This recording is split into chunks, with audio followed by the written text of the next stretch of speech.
الحمدللہ والصلاۃ والسلام علی رسول اللہ، اما بعد۔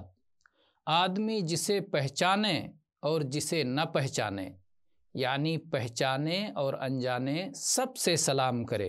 اس سلسلے میں عبداللہ ابن عمرو رضی اللہ عنہما کی حدیث ہے کہ ایک شخص نے اللہ کے نبی صلی اللہ علیہ وسلم سے پوچھا کہ اسلام میں سب سے اچھی چیز کیا ہے، یا سب سے بہتر اسلام کیا ہے؟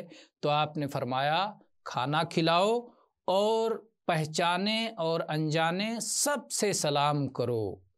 اس حدیث میں اس بات کی ترغیب دی گئی ہے کہ سلام کو عام کیا جائے اور اسے لوگوں میں فروغ دیا جائے۔ یہ حدیث